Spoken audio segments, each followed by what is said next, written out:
Hello friends, welcome to my DR Dev Kaushik YouTube channel में आपका स्वागत है।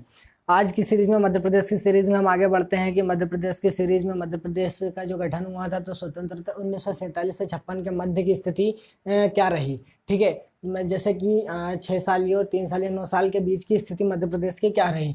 तो स्वतंत्रता के पश्चात मध्य प्रदेश को जो है कि हमारे 3 स्टेट में बांटा गया था, 3 भागों में बांटा गया था। ठीक है, तो मध्य प्रदेश को जो है 3 भागों में बांटा गया था। लेकिन जब जो है कि हमारा छत्तीसगढ़ मध्य प्रदेश से अलग नहीं हुआ था, तो हमारा छत्तीसगढ़ मध्य प्रदेश से अलग नहीं हुआ था, तो आप लोग देख लीजिए कि मध्य प्रदेश का नक्शा पहले किस प्रकार का रहा था। क्लियर हुआ? तो ये जो है मैंने आप लोगों को डिजाइन करके बता दिया है कि भाई मध्य प्रदेश को A, B, C 3 पार्ट में कैसे कैसे बांटा गया है।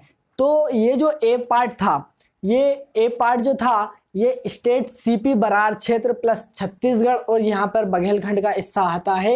ये बघेलखंड को मिलाकर पार्ट ए तैयार किया गया था। तो जब ये पार्ट ए तैयार किया गया था तो इसकी राजधानी क्या रखी? तो इसकी राजधानी यहाँ पर रखी गई थी नागपुर। पार्ट ए की राजधानी रखी गई थी क्या? नागपुर रखी गई थी। क्लियर? अब ये नागपुर, पार्ट ए की राजधानी नागपुर रखी गई, तो इस क्षेत्र का कोई ना किसी व्यक्ति का प्रमुख बना दिया गया होगा।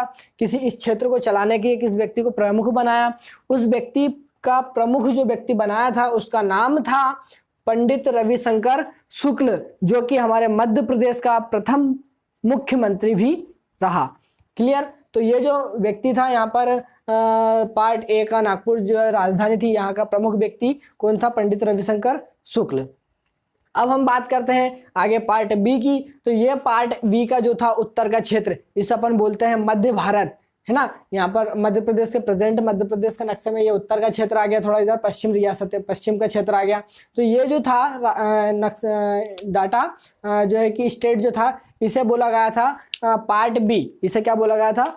पार्ट बी बोला गया था। पार्ट बी की, इस पार्ट बी के अंतर्गत पश्चिम की, इस साइड की पश्चिम दिशा की 25 रियासतों को मध्य भारत में मिला लिया गया। 25 रियासतों को मध्य भारत में मिला लिया गया। अब अपन देखें नक्शे में तो मध्य भारत में, तो मतलब यहाँ पर आता है हमारे पास क्या? ग्वालियर, और यहाँ पर आता है हमारे पास क्या?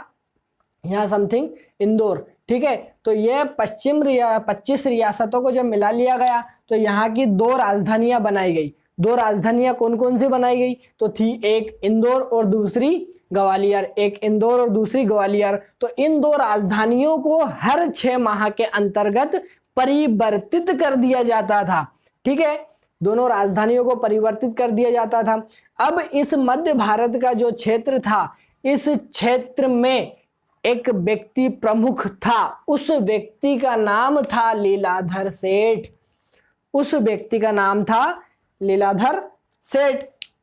अब अपन ने देखा पार्ट ए में सीपी बरार क्षेत्र इधर का मिला लिया, छत्तीसगढ़ का बघेलखंड साइड का सीपी बरार क्षेत्र में मिला लिया गया। इसकी राजधानी नागपुर रखी गई और जो प्रमुख व्यक्ति था वो पंडित रविशंकर शुक्ल था। सेकेंड पार्ट जो था पार्ट बी, ये जो है कि पश्चिम दिशा की 25 रियासतों को इसमें मिला लिया गया। यह मध्य भारत कहलाया और इसकी राजधानी इंदौर और ग्वालियर रखी गई। ये 6 माह टू 6 माह परिवर्तित करती रही। अब बात करते हैं अपन पार्ट सी की, स्टेट सी की।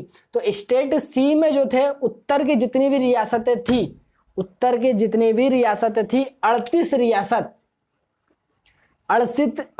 रियासतों को पार्ट सी में मिला लिया गया। पार्ट सी में मिला लिया गया। ठीक है, तो अब इस क्षेत्र में पार्ट सी में कौन कौन से जो अभी फिलहाल में क्षेत्र थे वो देखें। तो जैसे भोपाल क्षेत्र यहाँ पर समथिंग आता है अपना भोपाल, और विंध्य प्रदेश इधर विंध्याचल प्रदेश अपना आता है वो। ये इन जो है कि इनकी 38 रियासतों को पार्ट सी में मिला लिया गया। अब इस पार्ट सी की मिला तो लिया गया, लेकिन इसकी भी किसी ना किसी प्रकार से राजधानी रखी गई। तो इसकी राजधानी क्या रखी गई? यहाँ पर रीवा। ठीक, इसकी राजधानी क्या रखी गई? यहाँ पर हमने रीवा रखी गई। क्लियर? तो ये ए बी सी और पार्ट सी अपन ने तीनों तरीके से देख लिया है।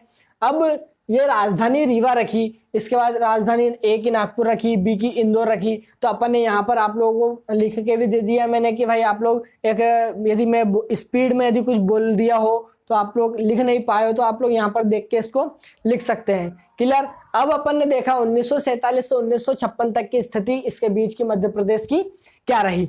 अब हमें अगले लेक्चर में देखना है कि 1956 से लेकर सन 2000 के मध्य, 1956 से लेकर सन 2000 के मध्य की स्थिति हमारे मध्य प्रदेश की क्या रही। क्लियर। तो मैं आप लोगों को पहले ही बता दूं कि 1956 को मतलब 1 नवंबर 1956 को मध्य प्रदेश का गठन हुआ, मध्य प्रदेश राज्य बना।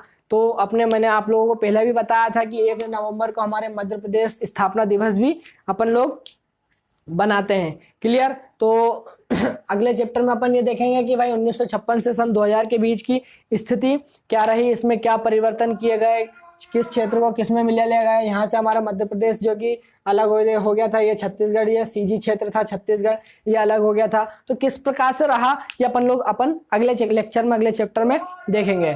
ठीक। तो मैं आशा करता हूं कि आप लोगों को अभी 1947 से 1956 की स्थिति आप लोगों को समझ में आई होगी। क्लियर हुआ। तो यदि आप लोगों को समझ में नहीं आया हो तो प्लीज आप लोग कमेंट बॉक्स में आकर कमेंट कीजिएगा, और इसके बावजूद आप लोगों को कुछ अच्छे तरीके से पढ़ने की इच्छा हो तो आप लोग प्लीज मुझे बताइए, मैं उस तरीके से पढ़ाने की कोशिश करूंगा। ठीक। और यदि मेरा क्लास आप लोगों को अच्छा लगा हो, तो वीडियो अच्छा लगा हो तो प्लीज इसे लाइक, शेयर और सब्सक्राइब जरूर करें। धन्यवाद। Well done.